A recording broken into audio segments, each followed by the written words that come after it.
أعمالنا من يهده الله فلا مضل له ومن يضلله فلا هادي له أشهد أن لا إله إلا الله وحده لا شريك له وأشهد أن محمدا عبده ورسوله لا نبي ولا رسول بعده أما بعد فإخوتي في الله رحمني ورحمكم الله لقد قال الله تعالى يا أيها الذين آمنوا اتقوا الله حق تقاته ولا تموتن إلا وأنتم مسلمون. Ikhwan sekalian, alhamdulillah kita masih berikan kesempatan untuk kembali melanjutkan pembahasan kita, masih berkaitan dengan syarat-syarat sah salat. Kita masuk ke syarat selanjutnya. Di sini disebutkan qala al-mu'allif rahimahullah wal wuqufu ala makanin tahir. Dia harus berdiri di tempat yang suci. Itu ya, dia harus berdiri di tempat yang suci. Dan pada pertemuan yang lalu telah kita bahas tentang apa ya? Tentang syarat suci gitu. Dari pakaian harus suci, kemudian tempat juga dia harus suci. Ini telah kita bahas. Yang kemudian syarat selanjutnya ada 5, berarti tadi yang ketiga. Yang keempat wal ilmu bidukhulil waqti. Dia harus tahu bahwasanya udah masuk waktu sholat. Gitu. Kalau seandainya belum masuk waktu sholat, maka nggak sah sholatnya. Dari mana dalilnya? Dari dalam surat An-Nisa ayat 103. Allah Ta'ala mengatakan, Inna sholata kanat 'alal mu'minina kitaban mauqutan. Sesungguhnya sholat itu telah ditentukan bagi orang-orang yang beriman. Waktunya itu udah ditentukan. Artinya kalau sholat sebelum waktunya, maka nggak sah sholatnya. Ada orang azan misalkan, azan itu lebih cepat dari biasanya misalkan, lebih cepat 5 menit misalkan. Dia harusnya azan itu jam 18 misalkan ya. Dia azan jam 18 kurang 5. Terus azan 3 menit misalkan, 2 menit lagi sebenarnya waktu azan. Kemudian sholat langsung dia qomat. Itu nggak sah sholatnya. Walaupun nanti di rakaat terakhir atau di pertengahan rakaat itu ketemu dengan waktu sholat tersebut. Nah ini misalkan jam 18 itu waktunya sholat maghrib. Dia mengerjakannya jam 18 kurang 2 menit. Di rakaat pertama dia masih waktu asar sebenarnya. Di rakaat kedua dia sudah masuk di waktu sholat maghrib. Yang kayak gini nggak sah yang kayak gini. Kenapa? Harus sesuai dengan waktunya. Dan ini merupakan syarat sah. Beda kasusnya kalau di terakhir, beda kasusnya. Contohnya misalkan dia sholat maghrib misalkan di akhir waktu karena mungkin darurat mungkin. Misalkan katakanlah azan isya itu jam 19 katakanlah gitu aja ya biar gampangnya ya. Jam 19 pas. Dia sholat maghribnya jam 18.58, 2 menit lagi tuh. 2 menit lagi tuh. Tapi masih ada waktunya itu. Belum masuk waktu isya. Kemudian dia sholat maghrib, baru 1 rakaat sudah azan isya. Padahal dia sholat maghrib. Apakah seperti ini? Sah jawabnya. Karena dia mulai di waktunya. Sholat maghribnya dia mulai di waktu sholat maghrib. Walaupun di rakaat keduanya atau di rakaat ketiganya sudah masuk waktu isya. Nah, mungkin ada seperti ini mungkin. Mungkin perempuan mungkin masih baru suci misalkan dari haidnya kan, dia butuh waktu untuk mandi. Tahu-tahu sisanya itu tinggal 2 menit lagi waktu maghrib. Maka mau nggak mau dia sholat. Tetap dia sholat.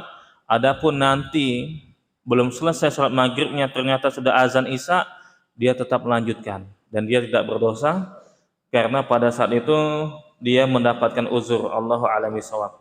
Ini berkaitan dengan masuk waktu, nggak banyak yang bisa disampaikan dengan berkaitan waktu ya. Yang terakhir, syarat sahnya sholat itu dalam mazhab Syafi'i wastiqbalul kiblah. Harus menghadap kiblat. Kalau dia sholatnya tidak menghadap kiblat, maka tidak sah. Kenapa sih kita ini harus menghadap kiblat? Apa sih hikmahnya kita ini harus menghadap kiblat ketika salat? Dijelaskan sama ulama seperti Syekh Al-Utsaimin, beliau mengatakan hikmatu istiqbalil kiblah an yattajihal insanu bi badanihi ila mu'azzam bi amrillah wa huwal bait kama yattajihu bi qalbihi ila rabbih fis sama'. Fahuna ittijahun qalbiyun wa ittijahun badaniyun. Al ittijahul qalbi ila Allah azza wa jalla wal ittijahul badani ila baitihi. Laula hadza lakana an-nasu yusalluna fi masjidin wahid ahaduhuma yusalluna ila janub wasani ila shimal. Asy-Syaikh Al-Mumti'. Apa sih hikmahnya kita ini harus menghadap kiblat? Karena kata Syekh Utsaimin, kita ini salat itu kan badan kita menghadap sesuatu yang diagungkan, yang dimuliakan. Baitullah kan itu tempat yang diagungkan. Badan kita menghadap sesuatu yang diagungkan oleh Allah. Hati kita menghadap kepada Allah yang ada di langit, dijelaskan sama ini. Jadi hati kita menghadap Allah, menuju kepada Allah, badan kita pun menuju kepada sesuatu yang diagungkan oleh Allah. Itu hikmahnya, badan menuju sesuatu yang diagungkan, hati juga menuju kepada Allah Ta'ala. Makanya terkumpul, hati menghadap Allah, badan menghadap tempat yang dimuliakan.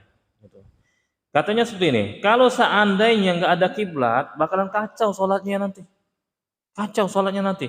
Ada yang satu sholatnya ke janub, ke selatan, wasani ila shimal. Ada yang satu lagi itu ke utara. Kalau nggak ditentukan kiblat, makanya ditentukan kiblat agar merapikan barisan kaum muslimin. Sholatnya sama satu, gitu. Menghadap kiblat. Kemudian kita ini kadang-kadang di masjid ini dibangunlah mihrab. Ini mihrab bukan mihrab ya. Mihrab tahu Pak ya mihrabnya? Mihrab itu ada kayak apa ya? Ruangan khusus gitu kan? Lengkungan gitu ya biasanya ya. Itu kan mihrab itu. Fungsinya apa sih? Fungsinya agar tahu tuh orang tuh. Di situ tuh ada kiblat di situ. Beda kalau kita sholat di kapal loh, nggak ada mihrabnya kan? Kadang-kadang di kapal kan bingung gitu. Mau ke Bakauheni mana kiblatnya ini? Mau kemana lagi? Pelabuhan apa? Mentok ya namanya. Nah itu. Mana nih kiblatnya nih? Nggak jelas ini. Makanya ulama ini membahas tentang hukum kita nih buat mihrab. Buat mihrab gitu ya. Wasahih di dalam kitab Syarh Mumti' dijelaskan, wasahih annahu mustahabbun ay lam tarid bihi sunnah lakin an-nusus asy-syar'iyyah tadullu ala istihbabihi lima fihi minal masalihi al-katsirah wa minha bayanul kiblati lil jahil. Apa sih hukumnya kita ini membuat mihrab? Yang sahih, ulama ini beda pendapat buat mihrab itu. Yang sahih ini dianjurkan. Ingat ya, dianjurkan bukan disunahkan. Beda antara mustahab sama sunnah, beda itu. Sebagian ulama membedakan antara mustahab sama sunnah. Kalau sunnah itu dalilnya jelas. Nabi mensunahkan untuk sholat qobliyah maghrib misalkan. Jelas itu. Tapi kalau mustahab itu artinya dianjurkan. Nggak ada dalil yang secara terperinci. Namun tujuannya ini adalah untuk kemaslahatan orang banyak. Ada pakai dalil umum. Dalil umumnya apa? Untuk kemaslahatan orang banyak. Nabi pernah nggak memerintahkan kita buat mihrab? Nggak pernah. Makanya tidak dikatakan sunnah. Tapi hukumnya sebagai anjuran. Nggak wajib ya, anjuran. Kenapa anjuran? Pertama, karena nggak ada dalil yang menjelaskan secara khusus kita ini disunahkan untuk membuat mihrab. Namun dengan membuatnya mihrab itu terdapat maslahat yang banyak. Kalau kayak gini alhamdulillah ada. Kalau tiba-tiba dipel misalkan, dijemur semuanya, karpet dijemur, bingung. Mana kiblat ini? Apakah di situ apa di sini? Misalkan. Apa sih ini kiblatnya ini? Karpet dijemur semuanya. Tapi kalau ada mihrab, walaupun nggak ada karpetnya, tahu ternyata kiblat di situ. Fungsinya apa? Fungsinya agar orang tuh tahu kiblat tuh arah mihrab. Makanya itu memudahkan. Jadi hukumnya dianjurkan untuk membuat mihrab sebenarnya ya. Namun tidak diwajibkan dan tidak disunahkan. Allahu a'lam bishawab. Baik. Kita kembali ke hukum menghadap kiblat.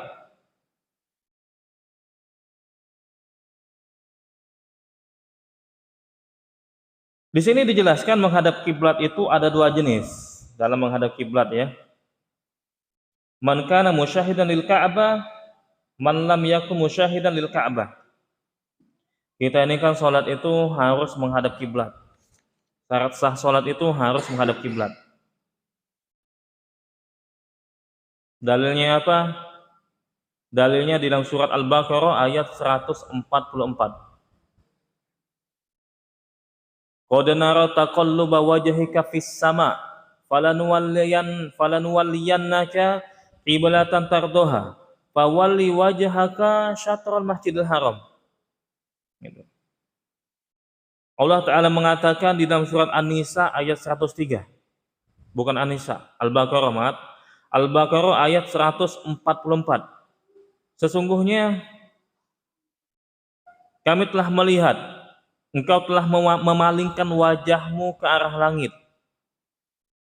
Maksudnya apa? Nabi itu kepengen kiblat itu diganti. Dulu kan di Palestina dulu. Di Palestina dulu. Kemudian Nabi itu kepengen kiblat itu diarahkan ke Ka'bah. Kemudian Allah Ta'ala menjawab, falanuwalliyannaka qiblatan tardoha. Maka kami buat kiblat itu di arah yang kau sukai, yaitu Ka'bah. Fawalli wajhaka syatrul masjidil haram. Maka palingkanlah, maka arahkanlah wajahmu itu ke arah Masjidil Haram. Berarti kita ini harus sholatnya ke arah Masjidil Haram. Baik. Kita ini, kondisi kita ini ada dua. Ada yang lihat Ka'bah, ada yang nggak lihat Ka'bah, gitu kan? Bagi kita di Indonesia nggak kelihatan Ka'bah, nggak kelihatan. Nah, yang kayak gini kasusnya beda-beda kiblatnya ini. Dijelaskan di sini. Man kana musyahidan lil Ka'bah. Orang yang lihat Ka'bah, mungkin dia lagi umroh, misalkan lagi haji kan, lagi di Masjidil Haram, kelihatan Ka'bah tuh. Atau lagi di hotel. Hotel tuh kadang-kadang ada tuh jendela yang kelihatan Ka'bahnya itu ya. Maka gimana kiblatnya? Fal wajibu an yastaqbila ainaha bikulli badanihi wala yujzi'uhu an yastaqbila juz'an minal masjidi ghair Ka'bah.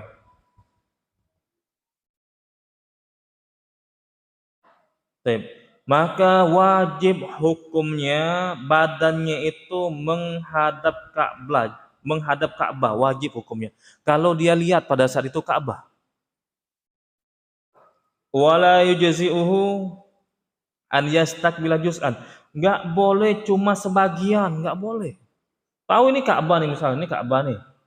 Cuma badannya aja bagian kanan aja misalkan menghadap Ka'bah. Nah ini bagian sini. Ini tangan kanan, ini tangan kiri. Yang ngadep Ka'bah cuma sini. Cuma bagian tangannya aja ketemu lurusnya itu, ketemu Ka'bah. Nggak boleh kayak gitu. Harus semua badannya itu menghadap Ka'bah itu. Nggak boleh cuma sebagian. Kenapa? Karena pada saat itu lihat Ka'bah. Nggak boleh cuma sebagian gitu ya. Beda lagi dijelaskan sama ulama di dalam kitab Sahih Fikih Sunnah. Man lam yakun musyahidan lil Ka'bah, yang enggak kelihatan Ka'bah gimana? Yang di Indonesia, yang di Malaysia dan yang lainnya, fal wajibu alaihi an yastaqbila jihatah la ainaha li anna hadza ghayatun maqsudah. Ghayatun maksurah. Baik. Kalau seandainya kita nggak ngelihat Ka'bah, maka gimana? Hadapkan saja ke Masjidil Haram. Nggak perlu kita ini harus lihat tuh, wah ini Ka'bah Masjidil Haram itu kan luas, misalkan luas. Ini misalkan mana ya? Misalkan ini Masjidil Haram nih, Masjidil Haram kan luasnya dari sini sampai sini kan, gitu kan? Ka'bah di tengah-tengah, misalkan katakanlah Ka'bah di tengah-tengah, kita kan nggak kelihatan Ka'bah. Karena kita nggak di Mekah, walaupun di Mekah mungkin belum tentu kelihatan, kecuali di Masjidil Haram. Boleh kita ini badan kita cuma menghadap di sini. Walaupun Ka'bah di tengah nih. Yang penting menghadap Masjidil Haram. Makanya Allah Ta'ala mengatakan, "Fawali wajhaka syatral Masjidil Haram." Arahkanlah wajahmu, arahkanlah dirimu ke Masjidil Haram. Ya kalau nggak kelihatan gimana? Cukup ke Masjidil Haram, udah selesai. Makanya kalau beda-beda dikit, mah udah nggak masalah sebenarnya. Kita nggak harus ditekankan harus 100% menghadap Ka'bah, enggak.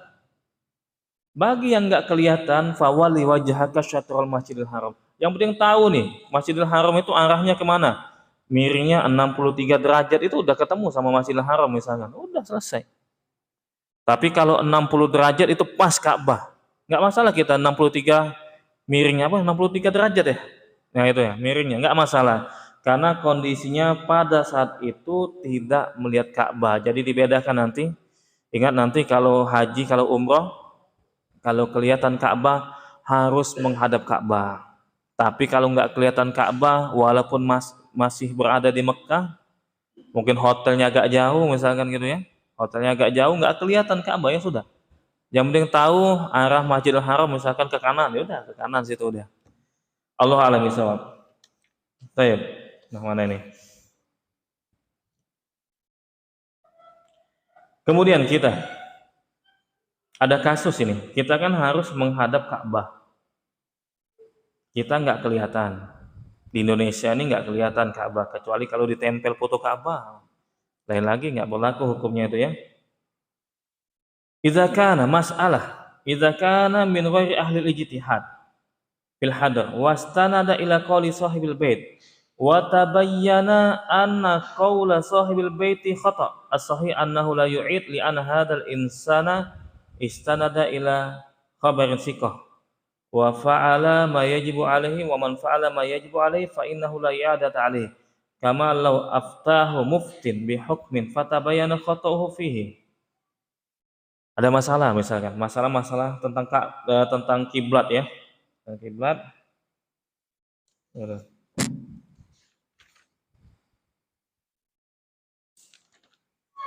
Masalah tentang kiblat.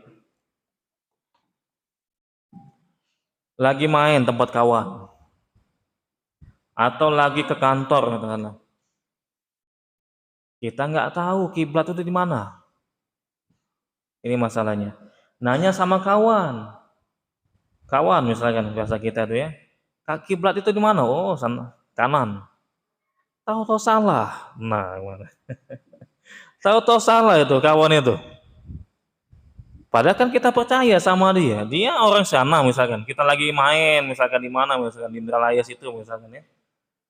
Nanya kiblat nggak tahu kita. Kita nggak tahu kiblat. Lihat bintang masih nggak hafal, misalkan lihat arah angin masih nggak paham, misalkan gitu kan. Akibatnya gimana? HP-nya nggak tahu kan, nggak ada kuota atau gimana, nggak bisa nentuin kiblat. Nanya sama temennya, kiblat di mana? Oh, kiblat itu di kanan. Jarang sholat kawan itu. Nah, misalkan gitu kan. Tahu-tahu pas lihat lewat masjid, loh ternyata salah, bukan ke kanan, ke kiri misalkan. Nah, itu gimana kasusnya itu? Apakah dia ini harus mengulangi sholat atau enggak? Karena kan syaratnya kan nggak terpenuhi dia nih syaratnya. Kan syaratnya harus menghadap kiblat. Dia nggak menghadap kiblat. Nah, gimana itu? Gimana jadi itu? Gimana Pak? Oh, ke masal. Sekarang nggak tahu. Sekarang sudah tahu, masih waktu sholat. Nah, balik ya, habis sholat maghrib balik. Ya sudah, sholatlah di sini misalnya. Sholatlah di rumah, misalkan hujan apa gimana gitu kan. Apa atau masjidnya jauh. Tahu-tahu pas balik, no salah ini kawan ini nunjuk tahu. Nah, ya dijelaskan sama Syekh Utsaimin di sini. Katanya seperti ini. Kalau seandainya salah, as-sahih annahu la yu'id. Yang pendapat yang paling benar dia tidak mengulangi sholatnya. Nah, pendapat yang paling benar dia tidak mengulangi sholatnya. Kenapa? Karena dia perbuatannya udah benar udah berusaha dia tuh, udah nanya ke temannya, dia percaya sama temannya, sudah berusaha ngelihat arah angin nggak tahu misalkan, Bintang nggak tahu. Orang itu bisa lihat kiblat tuh dari mana sih? Dari bintang bisa itu. Bintang. Dari bisa tuh. Kata Qatada bintang itu dibuat untuk 3 hal, bintang itu ya. Pertama untuk melempar setan. Setan itu kan mencuri berita di langit itu kan. Nah, kalau ada bintang jatuh itu melempar setan. Yang kedua untuk hiasan, menghiasi langit. Yang ketiga untuk sebagai arah. Nah, ini bentuk bintangnya berjejer segitiga misalkan. Oh, berarti kalau segitiga ada bintang kayak gitu, itu ngarahnya ke barat misalkan. Berarti kiblat itu. Nah, masalah kita nggak tahu gitu ya. Kata Syekh Utsaimin, nggak usah diulangi sholatnya. Kenapa? Langkah yang dia tempuh itu sudah benar. Langkah yang dia tempuh sudah benar. Karena dia sudah nanya. Beda halnya kalau macak-macak. Nah, bahasa Palembang macak-macak. Ini sampai kemana streaming ini? Khawatir tak paham macak-macak. Apa macak-macak tuh? Buat-buat ya. Nah, buat-buat. Beda halnya kalau buat-buat. Ah, piling ana ini piling, pakai piling ya. Kayak kanan, pakai piling. Nggak boleh pakai piling itu. Nggak boleh, harus berusaha dia. Nah, ini berusaha nanya misalkan baru walaupun salah sah gitu. Tapi kalau buat-buat gitu kan semaunya dia salah. Sampai di mana di kapal juga salah kalau semaunya dia.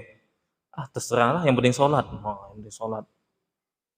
Nggak boleh gitu, yang penting sholat harus menghadap kiblat. Gitu ya. Allah a'lam bishawab.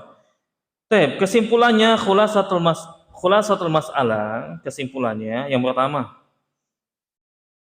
man shola bijtihadin fa sholatuhu shahihah.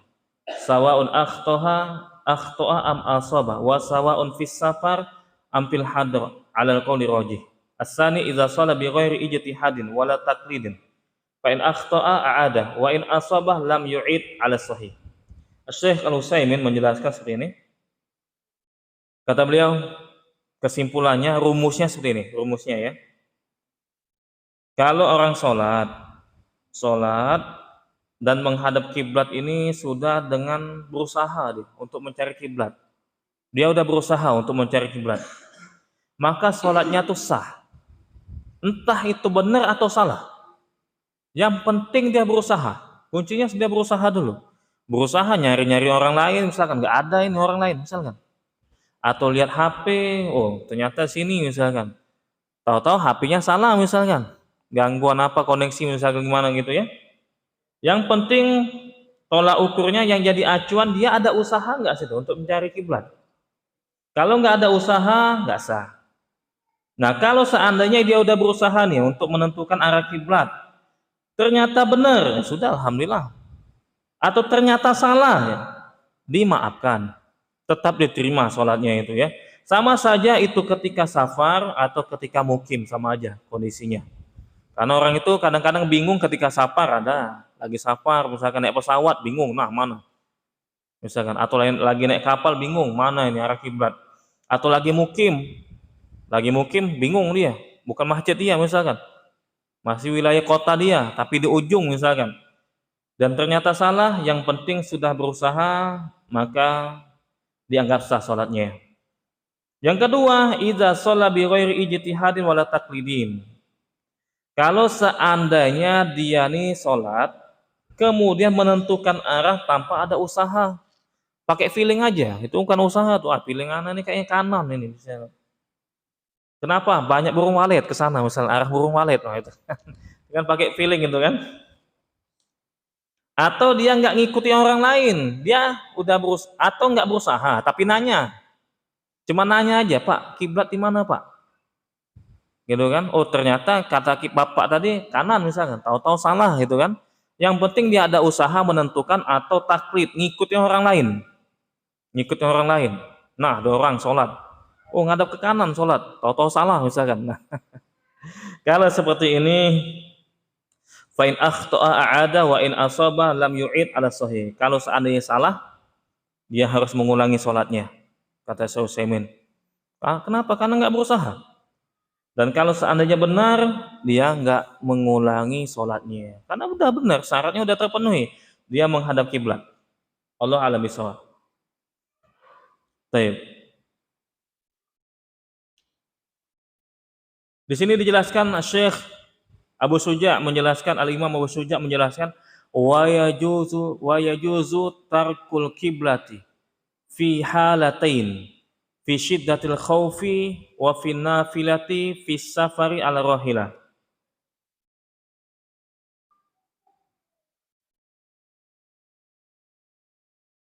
Baik. Dalam mazhab Syafi'i ada dua kondisi yang dibolehkan untuk tidak menghadap kiblat. Boleh.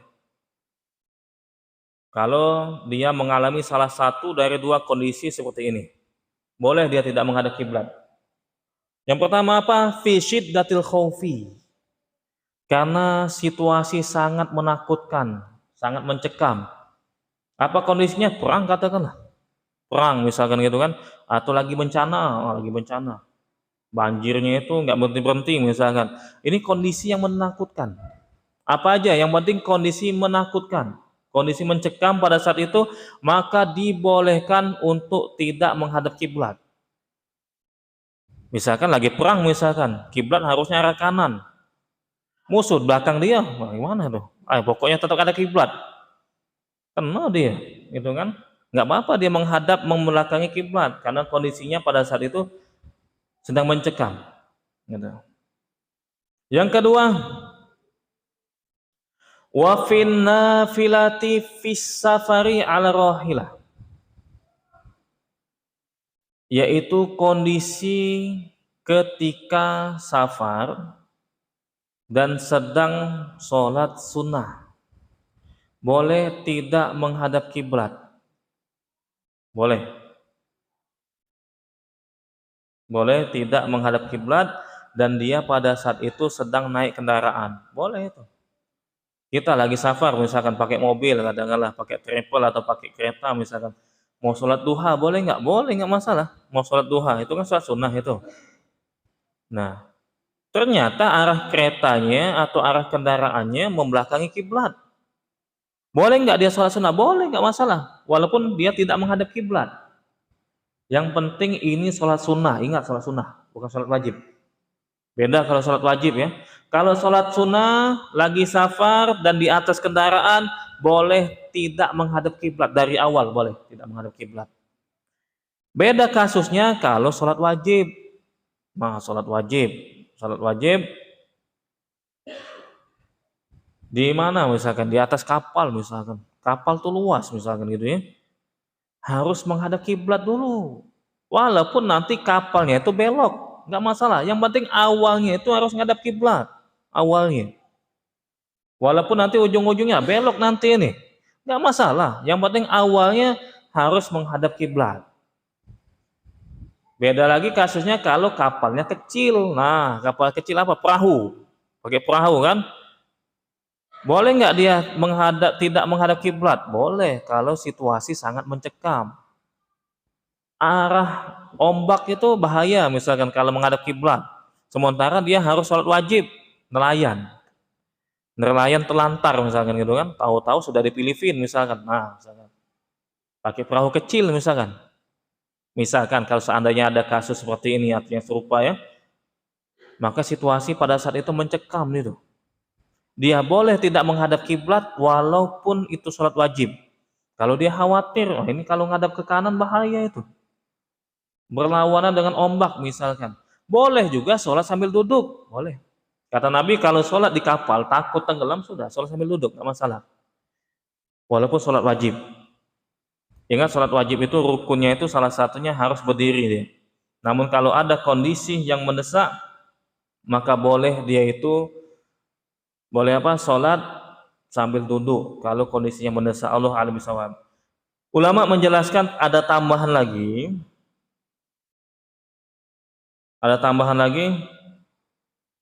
Apa sih kita dalilnya dulu ya? Dalilnya apa sih kita boleh ketika safar tidak menghadap kiblat dan dia berada di atas kendaraan dan sholat yang dia lakukan adalah sholat sunnah, maka boleh tidak menghadap kiblat dari awal. Ada dalilnya. Dalilnya adalah hadis dari Imam Bukhari. Beliau mengatakan, kana Rasulullah alaihi salatu wassalam yusalli ala rahilatihi haitsu tawajjahat Fa iza aradal faridata nazala fastaqbal qiblah. Nabi itu pernah sholat di atas kendaraan, pernah. Ingat, Nabi pernah sholat di atas kendaraan, pernah. Dan Nabi menghadapkan dirinya sesuai dengan kendaraan tersebut. Ya, kendaraan tersebut namanya hewan kan, belum ada mobil zaman dulu. Nah, pakai onta misalkan, sholat di atas onta, ontanya ke kanan ya sudah, terserah. Padahal mungkin bukan kiblatnya, terserah. Sesuai arah kendaraan dia, ke kanan Nabi, ke kiri, ke depan atau ke belakang, terserah kendaraannya tadi ya, hewan kendaraannya tadi. Fa iza aradal faridata nazala fastaqbala qiblah. Namun Nabi alaihi salatu wasallam kalau sholat wajib turun Nabi, turun dia. Beliau turun dari kendaraannya kemudian menghadap kiblat. Menunjukkan apa? Dari dalil ini, dari hadis yang diriwayatkan oleh Imam Bukhari, kalau sholat sunnah boleh di atas kendaraan dan boleh tidak menghadap kiblat. Gitu ya. Tapi kalau mau sholat wajib harus berdiri. Nabi turun itu, tahan turun Nabi. Turun harus berdiri. Nah, begitu juga kita ini. Begitu juga kita. Kita ini misalkan lagi azan ya. Azan benar, udah masuk. Udah, silakan azan dulu.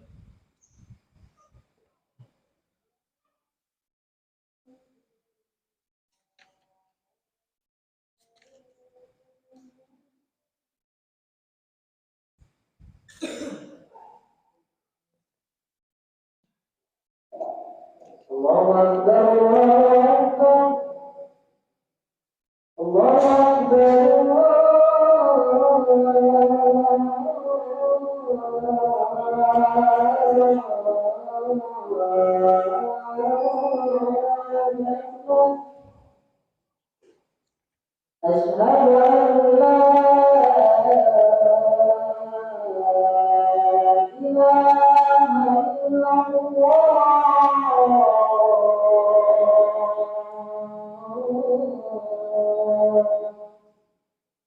Asyhadu an la ilaha illallah.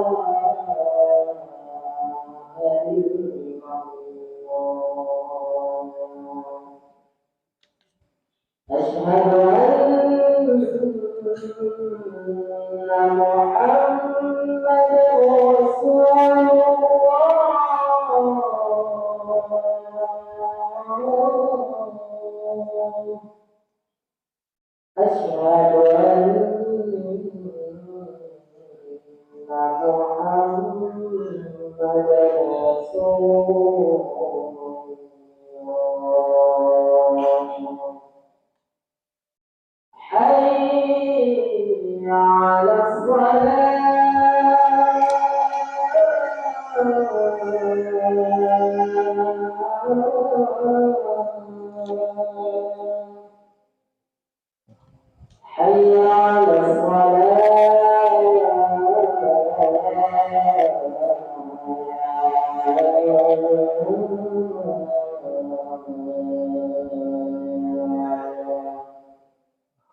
Kita ulangi tadi dari dalil yang diriwayatkan oleh Imam Bukhari tadi. Kita kalau sholat sunnah di atas kendaraan boleh dengan tidak menghadap kiblat. walaupun itu dari awal. Beda halnya kalau sholat wajib. Ingat sholat wajib itu kita itu harus menghadap kiblat. Ini syarat sahnya. Kemudian juga harus berdiri. Makanya Nabi itu turun, Nabi itu. Nah kalau di atas kendaraan gimana mau berdiri kan? Apalagi misalkan di atas onta misalkan, nggak bisa berdiri. Makanya Nabi turun agar pertama bisa menghadap kiblat. Syarat sah terpenuhi, salah satu syarat sah sholat. Yang kedua agar bisa berdiri beliau ketika sholat wajib. Ini merupakan rukun sholat, nanti insya Allah kita bahas ya tentang rukun sholat. Nah begitu juga kasus kita. Kasus kita ini kalau lagi safar misalkan pakai bis gitu kan, pakai apa? Pakai kereta. Kalau pakai travel bisa juga. Travel orang kan, bukan pribadi kita, bukan mobil pribadi. Kalau bisa berdiri maka wajib berdiri. Gimana pun caranya itu. Wajib berdiri, harus berdiri. Nggak boleh sholat sambil duduk. Nggak boleh. Kenapa? Karena berdiri itu rukun sholat. Rukun sholat itu harus terpenuhi. Kalau sholat wajib. Nggak boleh dia tiba-tiba langsung duduk.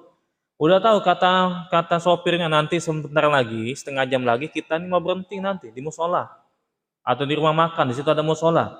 Masih dia ini nekat mau sholat misalkan mau sholat di bis misalkan, tapi sholat sambil duduk nggak boleh kayak gitu. Begitu juga di atas pesawat. Kalau bisa berdiri maka berdiri. Kan pesawat itu kan ada yang apa ya? Ada yang pesawat yang nggak nyediain tempat, ada yang nyediain tempat. Nah, intinya dilihat dulu. Kita harus berdiri dulu, kondisi apapun itu, kecuali kalau tidak bisa. Nggak bisa dalam travel bisa gimana mau berdiri? Nggak bisa. Nyantuk kepala, nggak bisa berdiri ya sudah.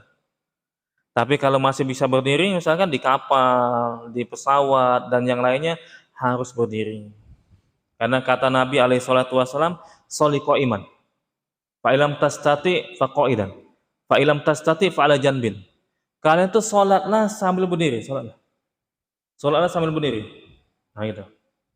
Kalau kalian nggak mampu, ingat kata Rasul, kalau nggak mampu, bukan sakit, bukan. Orang sakit tuh kadang-kadang masih bisa mampu deh. Kalau kalian nggak mampu, baru sholat sambil duduk. Kemudian kalau seandainya nggak mampu juga, baru sholat sambil berbaring. Itu, maka diperhatikan ya, jangan bermudah-mudahan kita ini sholat sambil duduk, yang mudah-mudahan. Kadang-kadang kita lihat, bapak-bapak pakai ini dia, pakai kursi, ada kursi yang sambil bisa duduk kan, berjalan dia. Pas di stop langsung dibentangin kursi sama dia, langsung duduk. Nggak boleh kayak gitu. Kok bisa dia langsung kayak gitu? Ustaz, saya ini bisanya maksimalnya 5 menit. 5 menit wajib dia. Orang itu kan kalau sakit itu macam-macam. Ada sakit dari awal nggak bisa dia berdiri, ya udah sambil duduk. Ada yang sakitnya itu berdirinya itu cuma sebentar, ya udah sebentar dia berdirinya. Nggak boleh dia langsung duduk, nggak boleh. Nggak sah sholatnya. Karena berdiri itu hukumnya rukun. Tep. Di sini ada tambahan. Kapan seseorang itu dibolehkan untuk tidak menghadap kiblat? Tadi kan kita bacakan dalam mazhab Syafi'i, yang pertama, kondisi pertama tadi apa dah? Kalau situasinya sangat genting, sangat menakutkan gitu ya. Lagi perang, lagi ada apa gitu, pokoknya nggak harus perang. Situasi mencekam pokoknya gitu. Boleh dia tidak menghadap kiblat ketika sholat, walaupun itu sholat wajib. Yang kedua, sholat sunnah di atas kendaraan dan ketika itu dia safar, hadisnya telah kita bacakan. Yang ketiga dijelaskan sama ulama di sini, al-ajiz kal marid. Al-ajizu kal maridi alladhi la yastati'ul harakah wa laysa ma'ahu man yuwajjihuhu liqiblah. Orang sakit. Orang sakit yang enggak mampu untuk bergerak. Kan ada orang sakit kayak gitu kan? Ada orang sakit yang masih bisa bergerak dia, wajib menghadap kiblat. Ada orang sakit nggak sanggup lagi dia bergerak. Sehari-hari dibantu sama orang lain. Nah kalau seandainya pada saat itu nggak ada orang yang membantu dia sendirian pada saat itu, lagi ditinggal sama keluarganya lagi keluar misalkan, maka dia boleh sholat dengan tidak menghadap kiblat. Kenapa? Karena kondisinya darurat. Ini kondisinya ya, tidak menghadap kiblat.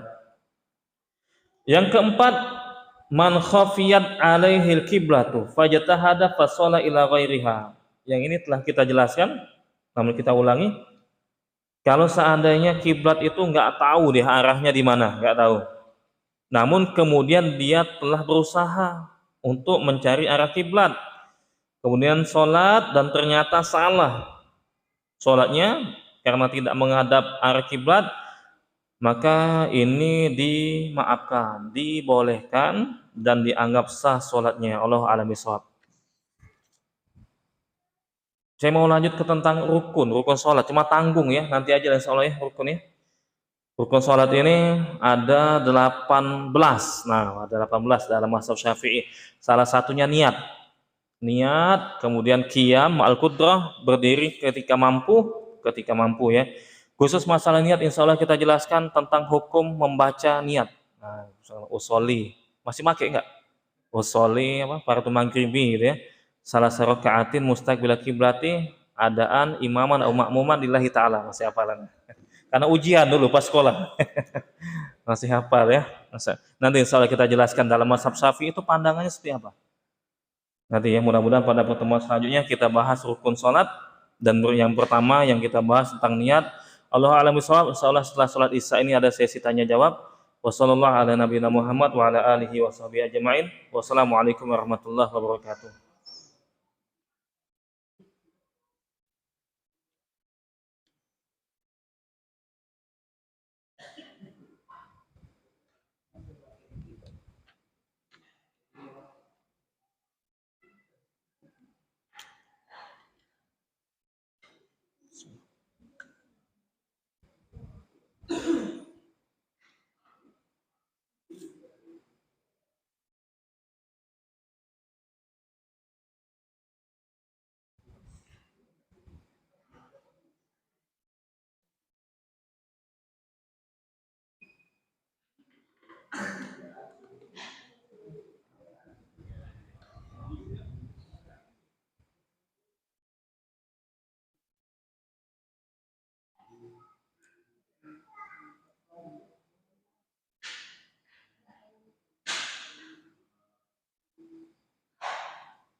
Allahu Akbar.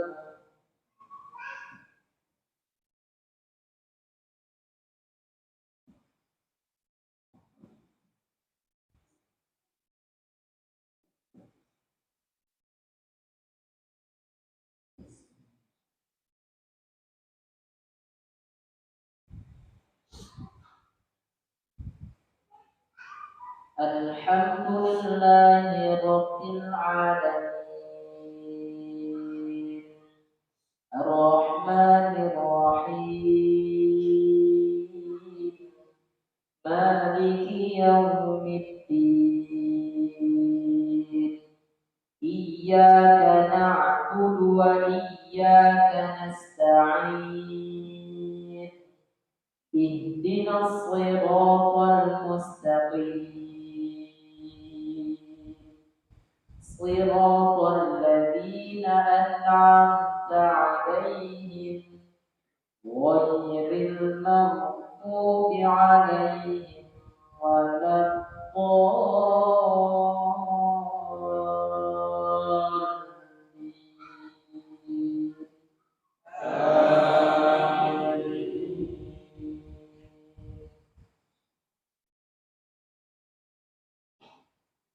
إن للمتقين مفازا حدائق وأعنابا وكواعب أترابا وكأسا دهاقا لا يسمعون فيها لغوا ولا كذابا جزاء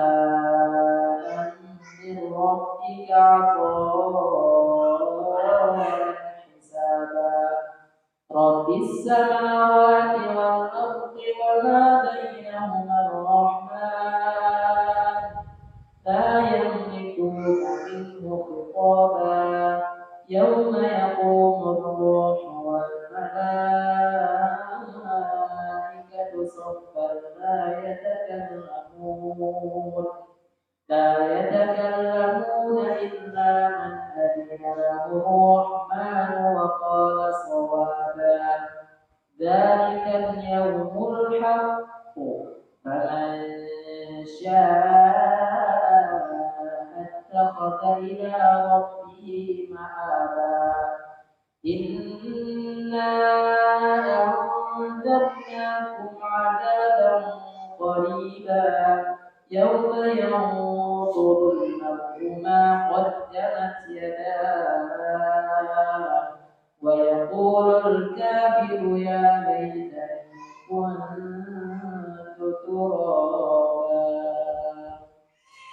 الله أكبر.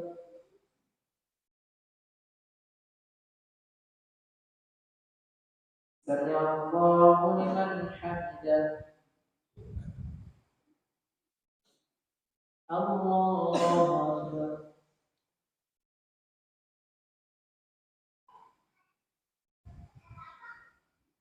الله أكبر.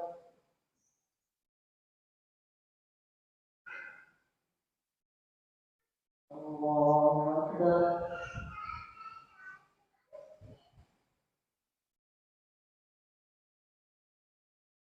الله أكبر. الحمد لله رب العالمين الرحمن الرحيم مالك يوم الدين إياك نعبد وإياك نستعين اهدنا الصراط المستقيم صراط الذين أنعمت عليهم غير المغضوب عليهم ولا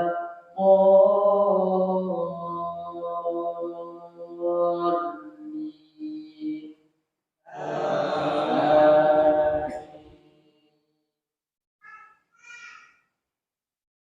ويل لكل همزة لمزة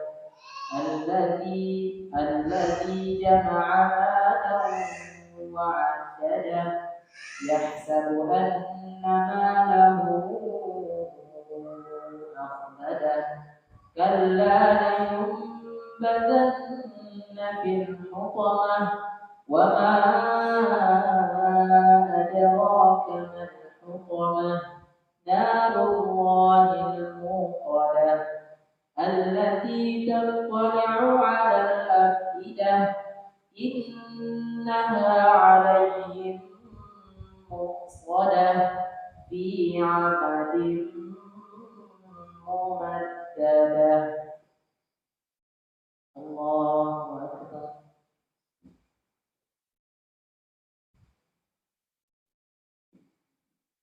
سمع الله لمن حمده الله أكبر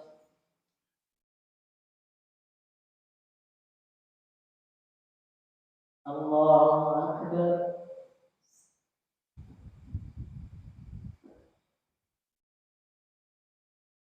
الله أكبر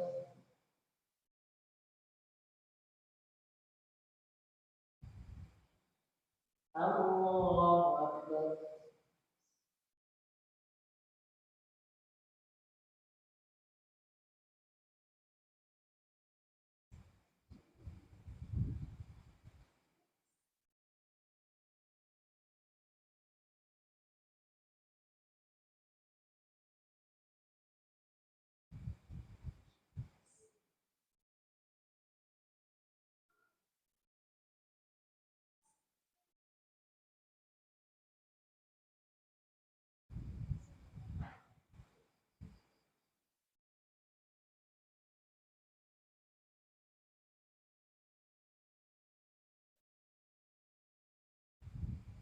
الله أكبر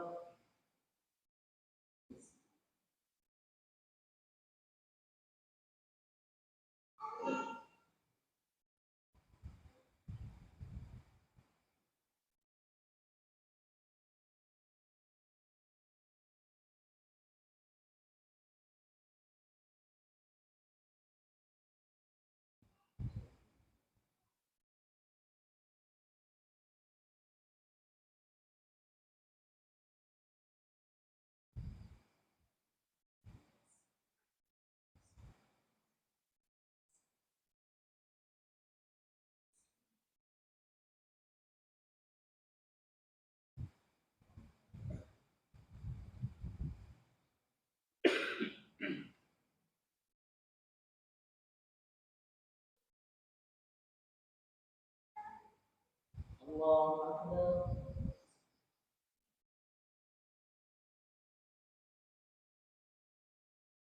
سمع الله لمن حمده الله أكبر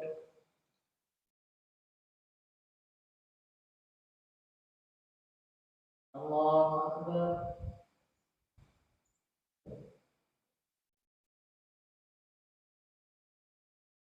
الله أكبر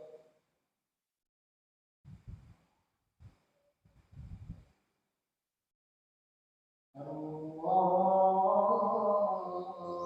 أكبر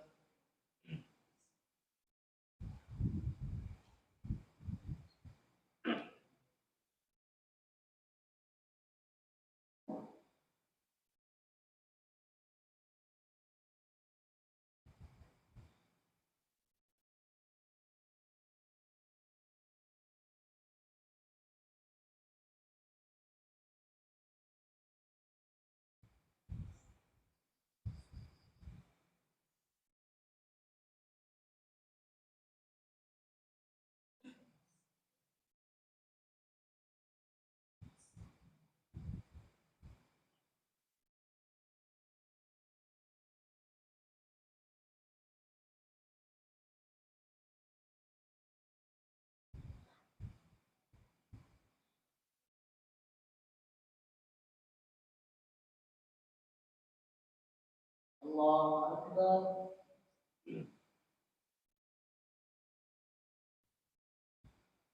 سمع الله لمن حمده. الله أكبر.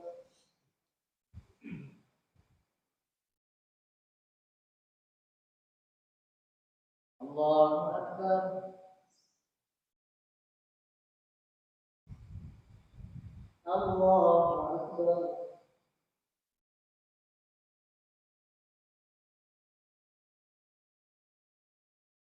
الله أكبر.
السلام عليكم ورحمة الله.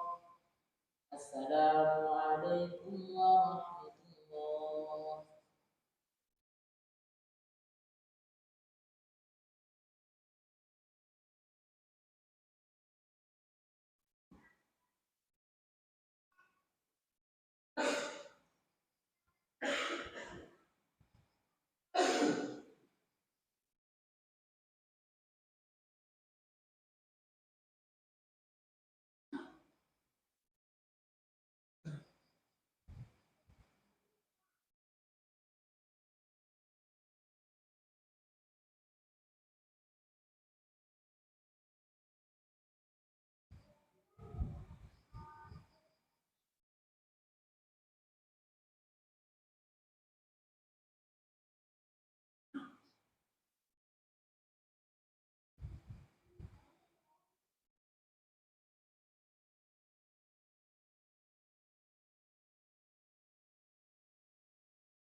Cek. Bismillahirrahmanirrahim.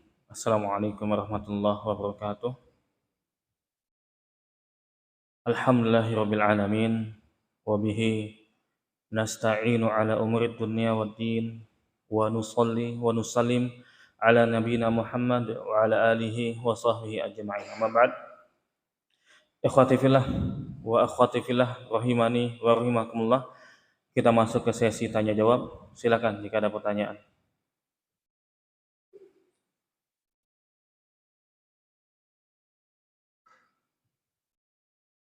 Ada pertanyaan?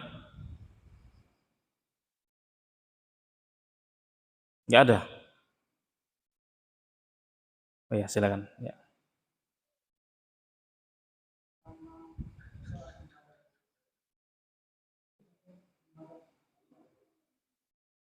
Oh, menghadap ya, arah pandangan. Iya.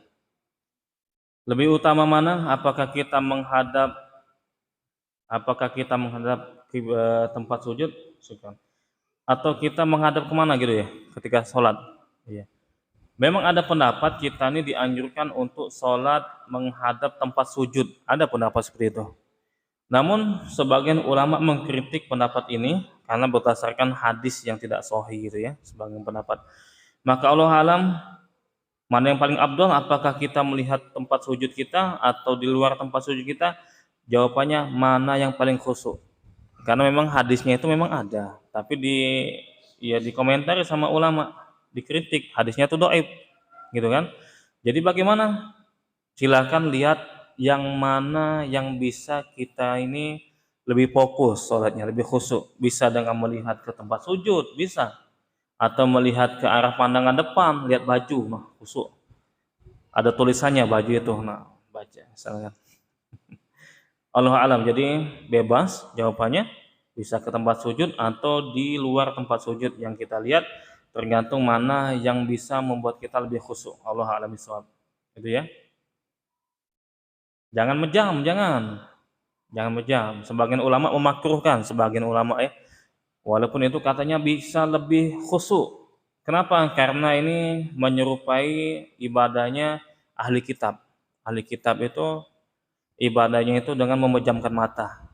Jadi sebaiknya kita usahakan khusyuk itu tidak disertai dengan memejamkan mata. Walaupun memang ada sebagian pendapat ulama yang membolehkan. Allah alam bishawab. Itu ya, bisa dipahami insyaallah Pak ya. Ada lagi? Silakan. Masih ada? Ya, mana? Bisa, terserah.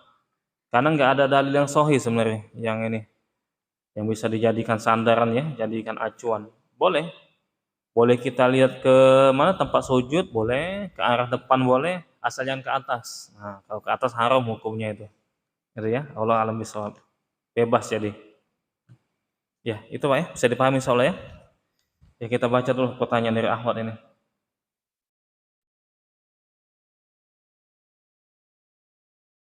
Bismillahirrahmanirrahim. Assalamualaikum Ustaz. Waalaikumsalam. Afwan izin bertanya, bagaimana sholatnya orang tua yang sudah lanjut usia? Qadarullah sudah tidak mampu untuk berdiri, dan afwan buang kotoran juga di tempat tidur. Dan apakah ketika sholat harus dipindahkan ke tempat yang lain atau boleh di tempat tidur tersebut? Ya, ini jelas pertanyaannya ya. Orang tua yang sudah sepuh ya, yang sudah tidak bisa berdiri lagi, mungkin hanya diranjang dia ini. Qadarullah buang kotoran pun di situ, di tempat tidur tersebut. Pertanyaannya, apakah ketika sholat harus dipindahkan ke tempat yang lain atau boleh di tempat tidur tersebut? Jawabannya dilihat dulu tempat tidur tersebut, dilihat dulu. Kalau seandainya dia buang kotoran, kadang-kadang kan orang tua itu ada tempat buang kotoran yang medis kan, ada kan di sana gitu. Memang dia buang kotorannya di ranjang, tapi ranjangnya nggak kotor misalkan gitu ya. Kalau seandainya dia buang kotoran di ranjang tersebut dan tidak membuat ranjangnya itu kena najis, maka dia boleh sholat di situ. Iya benar, boleh sholat di ranjang tersebut. Yang jadi masalah bukan tempat buang kotoran, bukan, tapi ada najis atau tidak di situ. Nah, kalau seandainya nggak ada najis, maka tidak mengapa dia sholat di ranjang tersebut.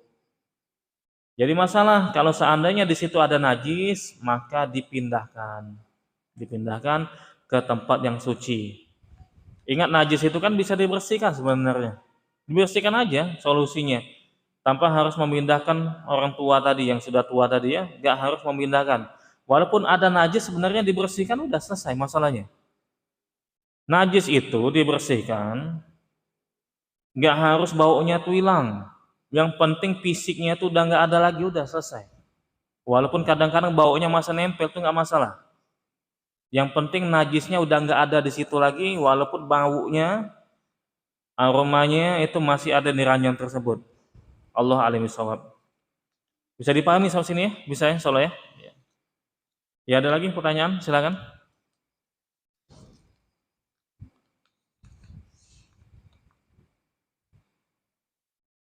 Dan ingat kalau darurat ya yang masih pertanyaan tadi, kalau seandainya darurat, tidak ada anaknya yang memindahkan, padahal ketika itu waktu sholat mau habis, nggak masalah dia sholat di ranjang tersebut. Walaupun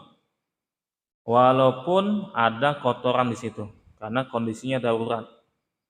Dan ingat sebisa mungkin, kadang-kadang orang tua ini yang sudah sakit ini, yang terbaring di tempat tidur ini, kadang-kadang dia pakai popok. Nah itu ya, pakai popok ya. Kalau popok itu ada kotoran, maka diganti. Nggak ada gunanya ranjangnya bersih, tapi popoknya ada kotorannya. Sama, masih ada najisnya gitu ya. Kecuali kalau popoknya tadi nggak ada kotorannya, maka boleh dia sholat menggunakan popok tersebut. Allah a'lam bishawab. Silakan jika masih ada pertanyaan. Ya silakan Pak. Nah, kiblat berubah mana? Nah, nah, ya. Iya, bagaimana kita ini pergantian kiblat? Hah? Mubazir? Oh, heeh. Oh itu Pak ya, iya. Jadi gimana? Diluruskan aja gitu. Sikap kita bagaimana gitu ya, masa kiblat ya. Ya bagaimana sikap kita dengan masjid yang kadang-kadang berganti kiblat. Dulu lurus kan, sekarang agak miring ke kanan misalkan. Bagaimana itu? Apa dapat wahyu dia? Enggak, kan ya?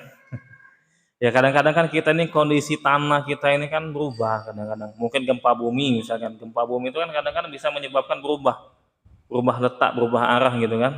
Walaupun kiblat itu masih di tempat yang dulu gitu kan. Jawabannya lihat, kalau seandainya masjid itu merubah karena memang sesuai. Oh ini kita kiblatnya udah nggak sesuai lagi nih. Karena udah banyak gempa bumi misalkan, sehingga membuat arah tanah ini berbeda. Maka kita ikuti masjid tersebut. Karena sudah sesuai prosedurnya. Yang nggak boleh kita ikuti kalau ini nggak bagus ini misalkan letaknya kan. Padahal kiblatnya harusnya ke kanan misalkan. Harusnya agak ke kanan dikit misalkan. Walaupun jumlah sopnya itu lebih sedikit dibandingkan dengan lurus. Nggak boleh itu. Nggak boleh, harus dia sesuai dengan kiblat. Walaupun bahasa kita tuh boros gitu kan, sejadahnya gitu. Karena kalau dimiringkan yang sesuai kiblat, sop pertama itu hanya muatnya untuk 6 orang misalnya. Tetap kita ikuti. Allah alam bisawab. Itu Pak ya. Ada di suatu negara kalau saya pernah lihat itu di televisi kalau nggak salah ya. Nggak tahu sampai sekarang masih atau enggak. Suriname kalau nggak salah. Tahu Pak ya Suriname ya? Suriname. Kabarnya sana kan banyak keturunan Jawa yang di Suriname tersebut. Ada salah satu masjid bukan menghadap kiblat, tapi menghadap Jawa. Di sebelahnya menghadap kiblat. Nah itu nggak boleh kayak gitu, jelas. Nggak tahu tuh info itu benar apa nggak, nih cek lagi nanti itu ya. Allah a'lam bishawab. Ya. Ya ada lagi pertanyaan silakan. Ya silakan Pak. Nah. nggak mau merubah. Ya dilihat dulu. Kita ini kan kadang-kadang selisihnya itu cuma sedikit. Kalau selisihnya mungkin berapa senti misalnya, nggak apa-apa kita ikut. Walaupun nggak 100% mengarah ke Ka'bah. Tadi kan kata Allah, fawali wajhaka syatrul masjidil haram. Yang penting arahkan pandanganmu, wahai Muhammad, ke arah Masjidil Haram. Nah, kita kalau sudah dapat kadar minimal, ini nggak 100% ini menghadap kiblat ini. Tapi kalau seandainya miringnya tadi masih bisa mengarah ke Masjidil Haram, ya udah nggak masalah sebenarnya. Nggak harus 100% kita ini menghadap kiblat. Karena kalau nggak lihat kiblat, kita arahkan ke Masjidil Haram itu sudah cukup. Kecuali kalau DKM masjid ini sangat jauh misalkan, sangat jauh sekali ini masjidnya, nggak ketemu Masjidil Haramnya ini. Ketemunya di mana misalkan? Ke Palestina situ arahnya misalkan. Jauh ini, nggak ketemu sama Masjidil Haram. Nggak boleh diikuti udah. Nggak boleh kalau kita tahu. Kalau kita tahu, kita sampaikan ini kiblatnya ini salah. Tapi kalau masih ngeyel misalkan, nggak apa-apa lah. Kami udah dari turun temurun, dari nenek moyang dulu, sholatnya kayak gini misalkan. Nah, nggak usah sholat sana, solusi. Nggak usah sholat sana. Kenapa? Syarat sah sholatnya nggak terpenuhi. Dalam mazhab Syafi'i harus menghadap kiblat tadi, atau minimal ya menghadap Masjidil Haram ya, nggak harus ke Ka'bah, minimal itu. Hah? Kurang satu? Berarti nggak terlalu mungkin ya. Kalau nggak terlalu nggak masalah Pak, kalau nggak terlalu beda ya. Kalau nggak terlalu beda ya, kecuali kalau terlalu jauh, nah, yang harusnya ke arah barat kan, tahu-tahu kemana, misalnya ke timur misalkan, atau kemana ya, yang jauh. Kalau beda sedikit, sholat tidak mengapa. Beda sedikit Pak ya, karena yang kita diperintahkan ke arahnya. Kalau masih mengarah ke kiblat itu nggak masalah, itu Pak ya. Allah alam bisawab. Ya, silakan. Waalaikumsalam warahmatullahi wabarakatuh.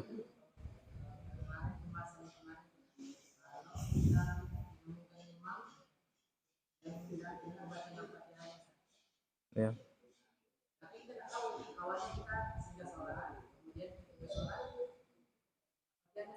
Hmm.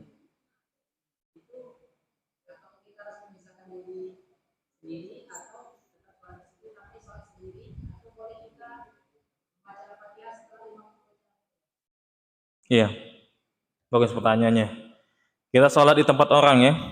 Kita lagi keluar rumah misalkan, tahu-tahu azan maghrib misalkan, kita nggak tahu masjid ini pertama kali nih kita singgah di masjid tersebut misalkan. Ternyata bacaan imam ini salah. Salahnya dari bacaan Al-Fatihah. Ingat ya, yang jadi acuan ini Al-Fatihah. Bacaan yang jadi rukun itu Al-Fatihah cuma. Yang lain nggak ada. Cuma Al-Fatihah yang dijadikan rukun sholat. Mau nggak mau harus benar baca Al-Fatihahnya. Nah, kalau seandainya salahnya ini salah merubah makna, kalau salah tidak merubah makna nggak apa-apa kita sholat belakang dia. Yang khawatirnya ini sholat di belakang imam yang salah membaca Al-Fatihah sehingga merubah makna Al-Fatihah. Berarti rukunnya nggak terpenuhi. Kan yang diminta harus baca Al-Fatihah. Dia baca Al-Fatihah tapi merubah makna. Bukan Al-Fatihah namanya tuh. Nah, apa contohnya? Contohnya apa? Alhamdu ya, pakai ha ya. Dia baca alhamdu. Ha. Beda itu dah. Alhamdulillah itu segala puji bagi Allah. Alhamdulillah kematian untuk Allah. Jauh itu. Itu udah merubah arti itu. Dia salah kayak gini, nggak usah kita ikuti. Alhamdulillahirabbil ngalamin. Nah, jangan kesinggung ya. Banyak jangan kesinggung, Pak. Ngalamin. Nah, itu ngalamin itu nggak ada dalam bahasa Arab tuh ngai, ada nggak bahasa Arab nggak? Nggak ada ya. Nggak usah, saya sarankan nggak usah, udah cari masjid lain. Udah telanjur, Ustaz, udah telanjur. Ternyata ngalamin, nah gitu. Kita mengalamin imam yang membaca Al-Fatihah ngalamin. Bagaimana sikap kita? Mundur. Nggak usah mundur nggak masalah. Maksud mundur itu pisahkan diri dari berjamaah sama dia. Karena kita tahu dia ini salah baca Al-Fatihah dan merubah makna. Berarti ada rukun yang tidak terpenuhi. Kita tahu nggak boleh kita berjamaah. Terus gimana? Bolehkah kita langsung keluar? Boleh, nggak masalah. atau kita misahkan diri dari niat berjamaah, tapi masih di barisan situ, boleh juga, nggak masalah. Cuma antum yang repot ngaturnya nanti gimana? Gitu kan, harus ngatur kan gerakan. Kalau antum nggak khawatir nanti orang kesinggung, misalkan antum masih milih untuk berada di barisan saf tersebut, boleh. Tinggal antum ngaturnya gimana, apakah mau diselaraskan dengan jemaah yang lain atau gimana, biar nggak kelihatan perbedaan sehingga nggak menjadi masalah, terserah. Allah a'lam bishawab.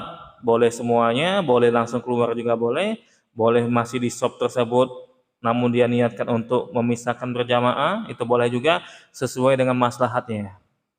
Kalau maslahatnya, nah ini sesat ini misalkan gitu kan, geraknya beda. Orang lagi rukuk dia sujud misalkan, nah padahal niat dia tuh memisahkan dari berjamaah. Orang lain nggak tahu, sebaiknya sudah mundur aja lah, mundur cari masjid yang lain. Allah a'lam bishawab. Gitu ya. Ya ada lagi pertanyaan? Bisa dipahami soalnya ya? Apa? Nggak usah. Nggak usah. Nggak sah berjamaahnya ya. Nggak sah berjamaahnya karena imamnya itu tidak memenuhi rukun sholat. Nggak usah dibaca lagi. Pilihannya ya udah, lari. Nggak usah berjamaah sama dia itu ya. Allah a'lam bishawab. Ada lagi pertanyaan? Ya silakan.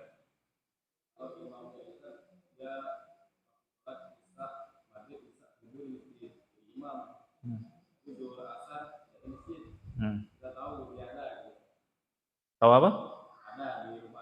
Sholat di rumah. Ah.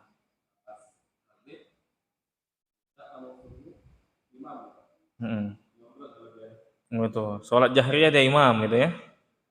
Sholat sirriyah, zuhur asar, yang lain aja jadi imam gitu ya. Nggak di masjid ya. Iya.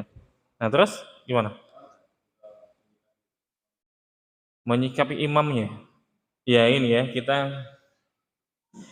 Ya pertanyaannya bagaimana menyikapi imam. Imam ini dia ini kalau sholat jahriyah datang ke masjid. Sholat subuh, sholat maghrib, sama sholat isya datang ke masjid. Tapi kalau sholat sirriyah, sholat zuhur dan sholat asar enggak di masjid. Allah alam, mudah-mudahan sholatnya mungkin di masjid lain atau mungkin di rumahnya, yang penting masih sholat. Bagaimana sikap kita?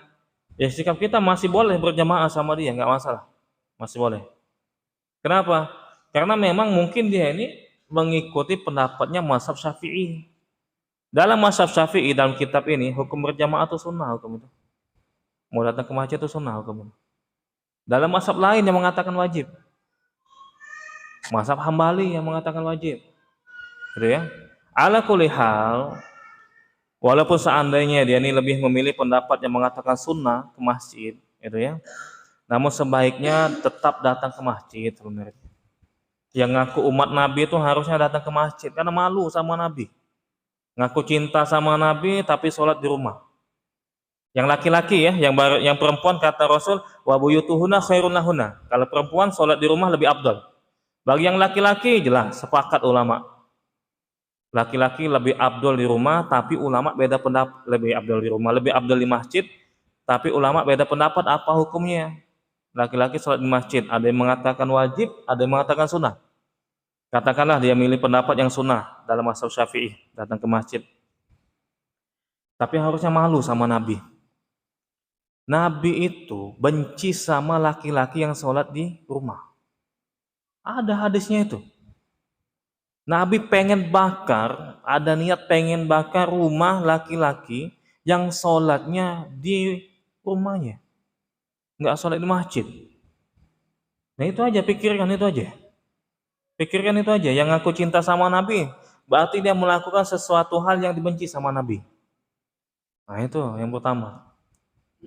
Yang kedua, malu juga sama Abdullah bin Umi Maktum. Walaupun dia milih pendapat sunnah.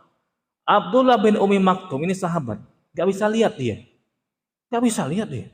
Datang sama Nabi minta uzur. Nabi minta uzur. Aku gak bisa lihat. Gak ada yang bimbing aku untuk datang ke masjid. Yang nuntun dia ke masjid tuh gak ada. Dan di situ banyak binatang buas. Ada binatang buasnya. Namanya zaman dulu, bukan zaman sekarang kan. Awalnya diizinin sama Nabi, dikasih uzur, ya udah. Kalau kayak gitu udah nggak masalah. Tapi dipanggil lagi sama Nabi. Hal tasma'un nida'u kama qala alaihi salatu wasallam. Kau dengar azan enggak? Iya, dengar azan Nabi. Kalau kau dengar azan, penuhi panggilan azan tersebut. Masih disuruh datang ke masjid. Ini Abdullah bin Umi Maktum ini. Abdullah bin Umi Maktum nggak bisa lihat, nggak ada yang nonton dia ke masjid. Ada bahaya, bisa jadi ada binatang buas. Masih disuruh sama Nabi, dengar azan nggak? Dengar, datang ke masjid. Nah kita nih azan itu 5 waktu kita dengar kadang-kadang.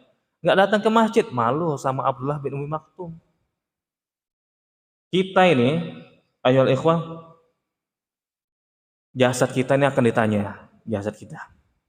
Kata Rasul alaihi salatu wasallam, la tazalu qadama 'abdin yaumal qiyamah hatta yus'al an arba'. Kaki manusia ini nggak bisa bergeser nanti pada hari kiamat. Nggak bisa ke kanan, ke kiri, maju atau mundur, nggak bisa.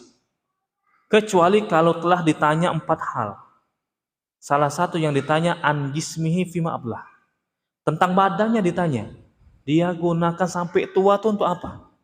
Kaki itu ditanya nanti, kaki.